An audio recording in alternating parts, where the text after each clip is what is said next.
My dear viewers, मैं are के शुक्ला आज आपको बताऊंगा provisions of section 112A।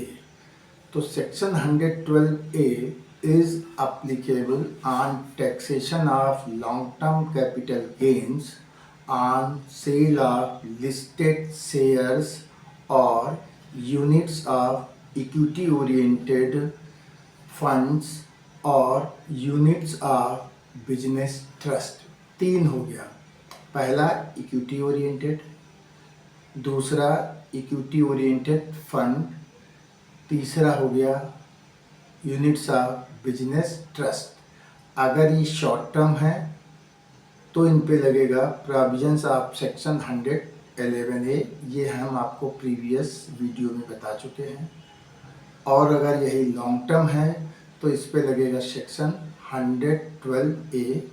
Tax rate होगा 10% plus surcharge if applicable plus cess.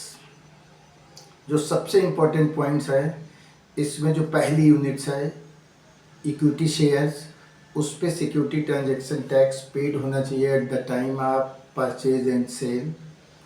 बाकी जो दो सिक्योरिटीज़ हैं यूनिट्स ऑफ बिजनेस ट्रस्ट और unit of equity oriented fund, इन पर सिक्योरिटी ट्रांजैक्शन टैक्स पेड होना चाहिए at the time of transfer.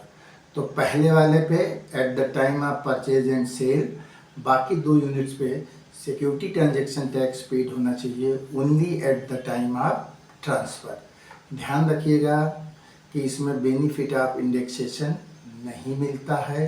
तो लॉन्ग टर्म कैपिटल गेन हमारा जो भी होगा उसमें 1 लाख रुपए तक एग्जेम्प्ट है। अब सपोज कर लीजिए अगर हमारा क्या long term capital gain on equity oriented fund 5 lakh है तो हम लोग टैक्स देंगे 4 लाख पे। रेट ऑफ टैक्स होगा 10%। चैप्टर 6A के कोई भी डिडक्शन नहीं मिलेंगे, मतलब 80C से 80U तक का कोई भी डिडक्शन नहीं मिलेगा। और ध्यान देने योग्य बात इसमें यह है कि इसमें सेक्शन 87A की रिबेट भी नहीं मिलेगी।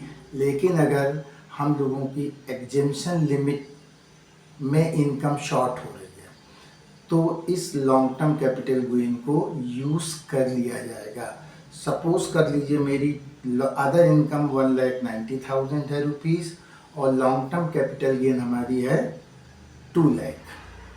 तो 190 में 1/10 हम एडजस्ट कर देंगे 1,10,000, तो ये हो जाएगी पूरी 3 लाख, इसको एग्जेम्प्ट कर देंगे।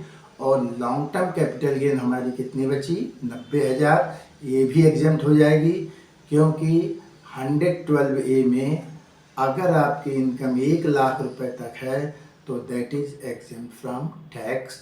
Thank you my dear audience. आप मेरे वीडियो को इसी तरह लाइक, सब्सक्राइब और शेयर करते रहें।